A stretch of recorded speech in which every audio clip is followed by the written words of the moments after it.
Alrighty, there's one and two. Perfect.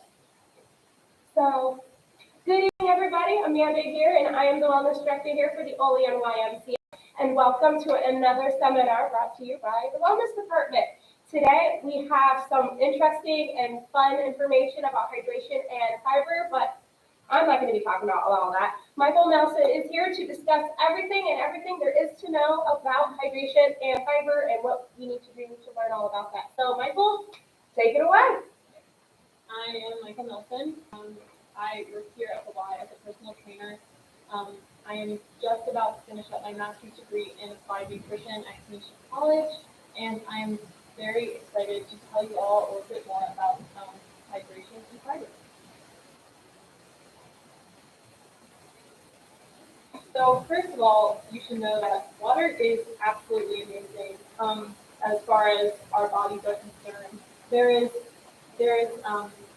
no other nutrient that is as essential as water, no other nutrient that we need in as great of a quantity on a daily basis. Water is also the most biologically active molecule, and just to give you an idea of how small water is as a molecule, per liter of water, there's 7 molecules of water. So that's hard to even comprehend, really. So in our bodies, water plays many critical roles. So first, it's involved in many chemical reactions, particularly those that involve metabolizing nutrients, temperature regulation. That one's pretty clear because we all sweat. You know, we sweat, and sweat is what helps cool us off in hot weather and when we're exercising. Lubrication and protection of joints. It also works as a solvent and transporter for nutrients. It helps maintain our blood volume, and it also helps maintain our pH. So general guidelines for most people, it's not really straightforward, and it's not straightforward because there are many factors that contribute to how much water we all need on a regular basis. There is a set adequate intake for most people, and adequate intake basically means that's kind of the base rate that we should all be getting. The adequate intakes include all the food and beverages that we drink. So for women, that's 91 ounces, and for men, that's 125 ounces. If we want to know how much water we need to drink in addition to what we're eating, you know, all those fruits and vegetables and grains that we cook in water that contain water and hydrate us some, we can assume that about 75% of the water we need comes from actual beverages. Given that, we should try to aim for at least 8 cups for women and 12 cups for men a day.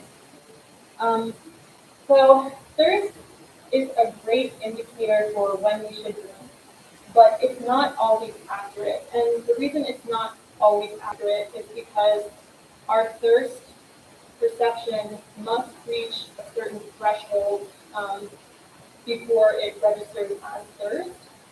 So, and that depends on your total body water. So, say for your body, your threshold is 1 liter. By the time you've already lost a liter and you feel thirsty, that can be too late. Thirst can also be blunted by other factors such as weather.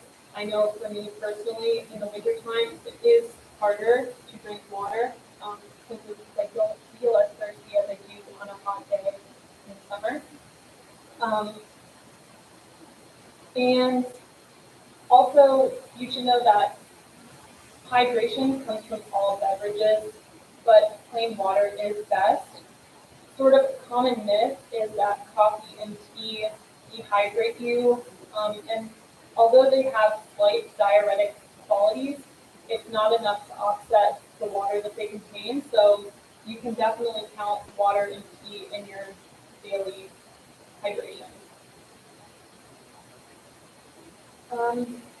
So for athletes, water guidelines are a little bit different and a little bit more complicated. Um, Exercising can increase your water intake to about 2.5 gallons a day, and that's pretty significant. Just to give you an idea of how exercise can impact water intake, in just a 2-hour workout, that can equal 135 ounces of water lost, which is over a gallon. Um, so there are many organizations that have outlined kind of what um, what athletes should do to hydrate well. And many of them are different, but they all kind of get at the same idea. Three organizations that have agreed, which are the Academy of Nutrition and Dietetics, Dietitians of Canada, and the Academy of Sports Medicine, they all agree um, on these several kinds of hydration. So before exercise, athletes should be getting 5 to 10 milliliters per kilogram of body weight, and that should happen in the 2 to 4 hours before exercise. During exercise, um, it does depend a little bit on sweat rate, but a general guide is 0.4 to 0.8 liters per hour if you're exercising, and um, that equals out to be 14 to 27 ounces per hour. And then after, you should be drinking 1.25 to 1.5 liters for every kilogram that you lost during exercise. And basically, to find that out, all you have to do is weigh yourself before exercise and after exercise. As much as we would all like to believe that weight changes can happen in one workout, they really can't. So you know that the weight change that happens before exercise and after exercise, it's water, it's from sweat. Um, so what they're saying here, basically, if you think to a rhyme that you might be familiar with, pint to pound the world around, a pint really does equal a pound. So what they're saying with these recommendations is that you should be drinking as much as you lose plus some. So you're replenishing what you lost during exercise and keeping your baseline hydration. And then on electrolytes, they recommend that with heavy sweat, you are replacing the sodium you lost. And electrolytes are important for many reasons, but one of the most important things that they do for us is they help maintain water within and without our cells. Um, so then thirst also becomes a tricky indicator, especially for athletes. In athletic events, there are a lot of distractions, so that makes it harder to remember to drink. Water is not always available during athletic events, and our thirst mechanism, as I mentioned before, when you're exercising, you're losing sweat at such a rate that you might not know you're thirsty until it's really too late. So there are other factors that can increase the amount of water you need to be drinking throughout the day. One of them is times you sweat that have nothing to do with exercise. So if you use a sauna, if you have a job that increases your sweat rate by a lot, that can contribute. So it's good to be mindful of the times you are sweating that don't involve exercise. Those definitely increase the amount you need to drink. Also, environment and times that you may be sweating and not realizing it. So I am a cyclist. When I am riding, I don't always get as sweaty as I might during other sports because the sweat is evaporating off of me as I ride. And if you're a swimmer, same thing. You don't notice you're sweating in a pool. And if you live in a very dry environment, that can cause you to be losing fluid without realizing it. So it's good to be mindful of those situations. Again, if you have a high intensity job, especially a high intensity job where you might be wearing more clothing than most people would during hot weather. Pregnancy increases the amount of water that you need to drink, and so does our diet. Protein requires more water. Our kidneys work harder to digest protein and to deal with the effects of protein. So drinking more water helps our kidneys deal with that. Alcohol intake can also tax our liver and kidneys, and water helps with that. Fiber is a big one because fiber fiber actually draws water into our GI tract. So we need to drink more water to process those things. So most of us are familiar with dehydration. It's most of us have been dehydrated before, but you can also be overhydrated. This isn't something that most people need to worry about, but it can be a real concern for athletes who are drinking a lot of water. It can lead to something called hyponatremia, which is basically sodium dilution, and that can make us feel really sick at best, and at worst, it can do things like coma and seizures. The best way to combat hyponatremia is to fortify your beverages with salt. Make sure you're getting enough salt in your diet, especially if you're sweating a lot. And electrolyte fortified beverages are excellent. So how much for us? As we know, that's kind of not an easy question to really answer. It's best to start with those basic guidelines, 8 cups for women, 12 cups for men, and then go from there. It does take some trial and error. You can use your body weight before and after exercise. That's a very precise way to do it. It's good to think about your diet, to take into consideration how much fiber you eat a day, and to take into consideration how much you drink, and also how much protein you eat. If you're on a high protein diet, if you're on a high fiber diet, things like that. There are also signs and signals that can let us know that we are dehydrated. A really good way is to watch your urine color. If to be hydrated, you should aim for that light yellow color, and then know that you're dehydrated if it gets very dark. You should know that certain medications and vitamins can make your urine a darker color, even if you're quite hydrated, so pay attention to that as well. And when we're dehydrated, there are other signs, physical signs. So dizziness, tiredness, headache, crankiness, dry mouth. We talked about urine color, dry skin, and constipation. So how to increase our water intake? Be prepared. That's one of the best ways. And it's kind of an underrated tip, I think, but find something that you like to drink out of. If drinking from a straw helps you drink more water, that can be really big for some people. If drinking from a water bottle that is easy to clean, that's one for me. My water bottle has to be really easy to clean. And you can always add stuff. So I know I said plain water is best, but really anything that's going to get you to drink more water is best. So whether it's adding a little bit of juice concentrate or adding, there's some nice flavor packets that you can get that improve the taste of water. Any of those things are just fine. It's always good to have a pint with meals. That ensures you're at least getting 3 pints a day. And always first thing in the morning. Naturally, we're dehydrated when we wake up because we've been sleeping for hours. So it's good to get that water in immediately. And something else that I like to do is front load my day. I like to try to get at least 80 to 90% of my water in me by 4 p.m. So that way I'm not up all night from drinking too much water late in the day. So a little bit more on water with extras.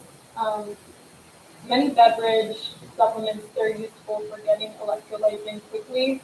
which is quite important for athletes especially. They can also make water more palatable, but it's important to take care with juices and soft drinks. They do contain higher amounts of sugar and calories usually. Again, wonderful to enjoy in moderation, but just make sure you're getting in some solid uh, water, throughout the day. So fiber. Um, Fiber and water are very much connected, and I think you will become able to see why as I get through these slides. Um, so fiber is basically non-digestible carbohydrates, um, non-digestible to humans, and they come from plant matter. There are two types of fiber. There's dietary fiber and functional fiber. Dietary fiber is what is naturally found present in plants, and functional fiber is it's either manufactured or sometimes from natural sources, but it's kind of like a concentrate of fiber. And sometimes you'll see it on nutritional labels like oat bran, wheat bran. Sometimes it's uh, a gum, so like carob gum. Sometimes you'll see that on nutritional labels. Those are functional fibers. Um, and don't be alarmed that some of them are manufactured.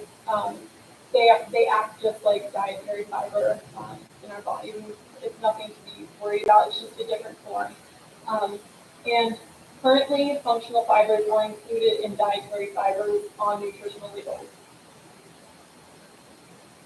So two types of dietary fiber, soluble and insoluble. And when we say soluble and insoluble, we're talking about soluble in water, insoluble in water.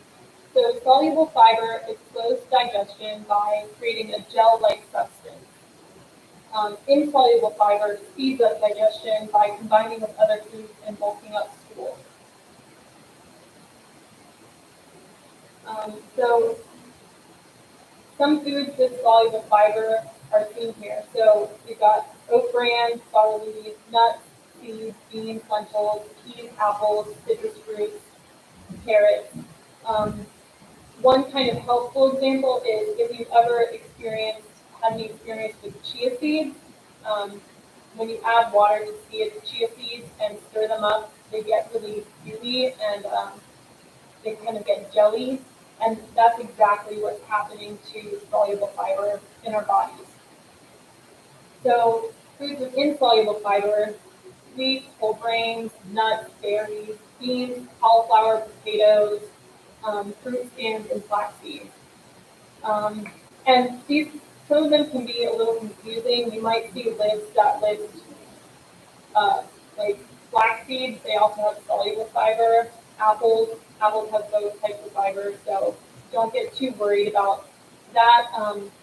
And really, like within your day, it's way less important to worry about. Am I getting this amount of soluble fiber? Am I getting this amount of insoluble fiber? It's most important just to make sure that over the course of your whole life, you're consistently getting both types. So fiber does a lot of good things for us. It reduces the risk of cardiovascular disease, um, and that's primarily by lowering cholesterol and lowering blood pressure. It also lowers the risk of developing type 2 diabetes, and it can also help in the management of type 2 diabetes. Fiber also increases satiety, and satiety, as nutrition is concerned, is basically our satisfaction. So it's what tells us to stop eating. It's what kind of it's how we feel when we are full and satisfied. Um, and it also prevents gastrointestinal disorders like IBD. So fiber fiber is important for all those reasons, but it's also important for us because most Americans are not getting enough. Most Americans are getting, between 15 and 18 grams a day. We should be getting 14 grams for every 1,000 calories. And there were some guidelines set for for how much fiber should be consumed to prevent cardiovascular disease. And those numbers are for men who are 19 to 50, they should be getting 38 grams. Over 50, they should be getting 31. For women, it's a little bit lower, so 19 to 50, they should be getting 25 grams, and for women over 50, they should be getting 21. That's kind of a lot to take in. The thing you should take away from that is that most of us should be getting 25 to 30 grams a day. There's no tolerable upper intake established for fiber, and most of us don't have to worry about going over any kind of fiber intake, but you should know that it can cause digestive distress, and there may be some concern that too much fiber can decrease nutrient absorption. That's really unlikely though. So definitely count your fiber. I don't recommend that most people do things like count calories, but counting fiber is something that you can really do to improve your health. You can count your fiber by looking at nutritional labels. So here we have something that comes in a 1 cup serving size. And for that 1 cup serving size, you get 4 grams of dietary fiber. If we look at the daily value, which is based on a 2,000 calorie diet, there is, it shows us that 4 grams is 14% of our daily intake, which works out to be 28 grams. And so we know that that's a good source of fiber. So throughout your day, you can just kind of mark down, how much fiber you're getting in the things that you're eating, and it can be really, really give you some insight into your diet. So, as I mentioned, fiber can be useful in the management of type 2 diabetes and type 1 diabetes. And mainly, the main mechanism here is that it blunts the glycemic load.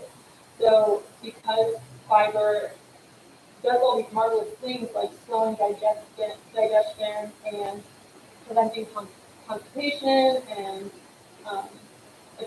attracting water into our digestive system, kind of slowing everything down, that helps blunt the glycemic load so we don't get these blood sugar spikes that we might if we're eating simple carbs.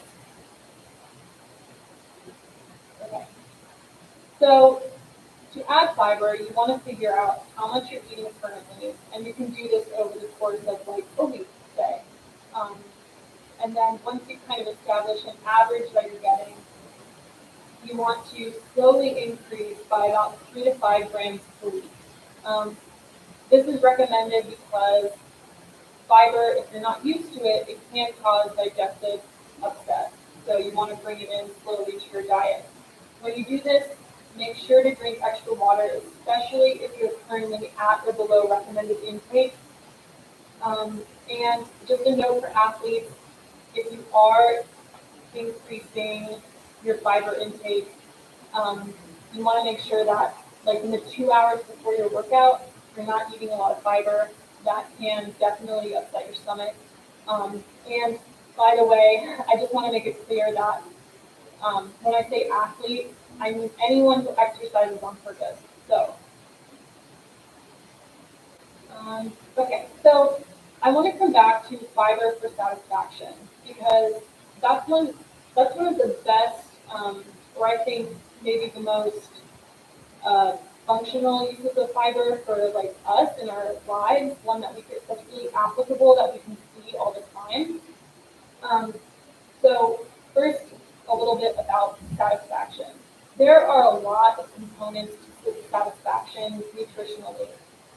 Many of us may know that you need carbs, you need fat, you need protein. Those things all help us feel full and satisfied. But two things that I think are kind of underrated in the satisfaction realm are fiber and mental satisfaction. So both of those things work with the main parts of nutrition to make us feel satisfied, and they're both really important. So I always say add, don't subtract. Um, and so if we take some of the things I like, so like potato chips, I love potato chips. And there's that saying, you can't just eat one. And sometimes that makes people feel a little out of control around food like that. And that's not your fault. Some of it has to do, some of it certainly has to do with emotional things. But that's not really what I'm talking about. Some of it's not your fault. Some of it's not our fault. It's it's more about finding things that go with the things we love that help them be more satisfying. Potato chips are great. They're so emotionally satisfying. And they're salty, they're delicious, but they don't have all the components and nutrition that we need to feel satisfied. So we can add to those potato chips carrots. We've got some fiber, some more carbs, we've got vitamins and minerals. And we can add to that some Greek yogurt dip or hummus, which adds protein. Um, and so with that, you've got quite a well-rounded snack. Now, I'm not telling you don't have potato chips by themselves sometimes, because sometimes all you need is that emotional component of satisfaction. Sometimes that's all you're looking for.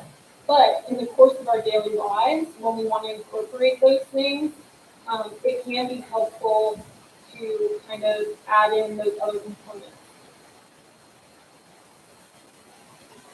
So here's another example. I love chocolate. To chocolate, we can add some dried cranberries, which give us fiber, some more carbs, some antioxidants. And then we can add roasted edamame, make a little like snack mix. And roasted edamame is a great source of protein, adds a little bit of salt.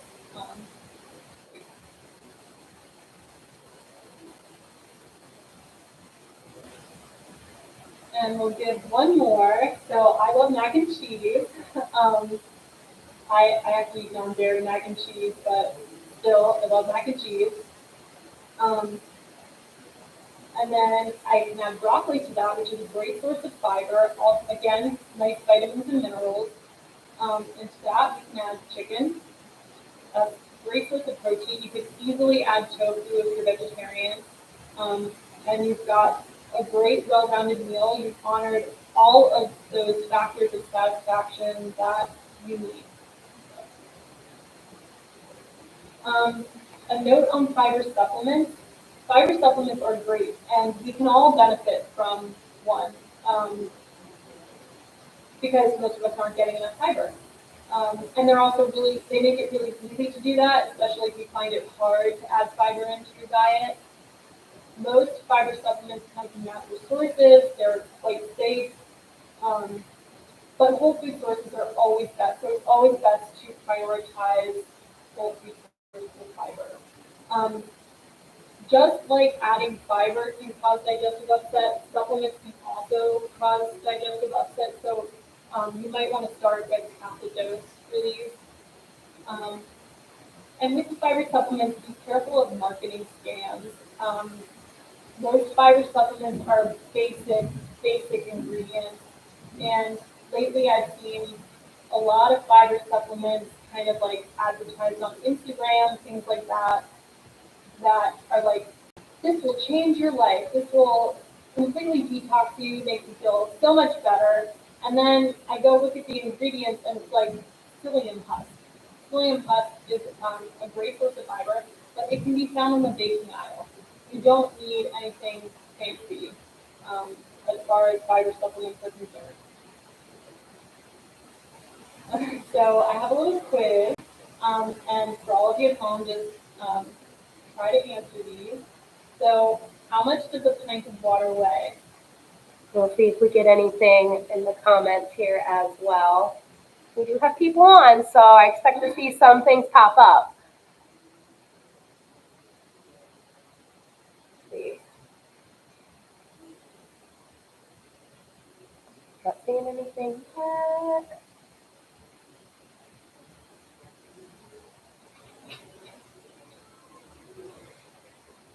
All right, I am not seeing anybody pop up on All anything. right, either of you can email it. All right, well, a pint weighs a pound. Slightly inaccurate, it weighs a little more than a pound, but basically it weighs a pound. And remember that that is a very precise way to figure out how much water you've lost during exercise, and you want to aim to get a little bit more than that back for every pound lost. Okay, what are the two types of dietary fiber? All right, 2 types of dietary fiber. Dee Dee then replied, she's like, I had no idea about the pint of water. So we got some interaction on the Facebook part. Not seeing anything on YouTube. There are people on there though. All right, what are the 2 types of dietary fiber? Seeing people pop up. I know, but I don't want to say it yet.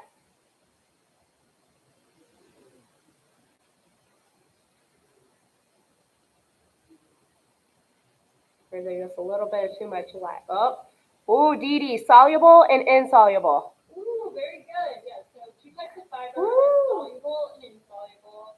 Soluble creates that gel-like substance and it slows digestion. Insoluble, both of our stool and makes digestion move faster. Okay, there we go. That's it. And if you have any further questions, you can feel free to email me. My email is Michael, M-I-C-H-A-E-L, Claire, C-L-A-R-E, Nelson, N-E-L-S-O-N, @gmail.com. All right, does anybody have any questions? I did have one actually. If you are going to have this presentation, if we could have, someone wanted a copy of it. Oh, yeah. Okay. All right, so I'm going to put the email in both things as well, so everybody can have it, everyone can hear me from behind the computers. And my setup here, one more time, Michael. And guys, also, if you ever want to find Michael, I'm going to talk more when I get in front of everything at gmail.com. All right, Dee Dee says thank you for doing this. So, and if you guys have any questions or anything like that, and if you want to pick up a copy of the presentation, just come on into the white. Michael, as she said, she does work here up on the wellness floor. So you'll see her pop in and out all over the place. So that is pretty much it. So I hope you guys had a wonderful time watching and tuning in. Thank you for those who did pop in as well. This will be also available after the fact that we wrap up here live. It'll be on our Facebook as well as YouTube on our wellness page. So on YouTube, you're a YouTube star now. Woo! So again, any questions, comments, concerns, complaints, you know where to find me. I'm upstairs on the wellness floor. Both Michael and I are. And stay safe, be happy, be healthy, be well, and we will see you guys next time. Have a wonderful evening. And finish. And end.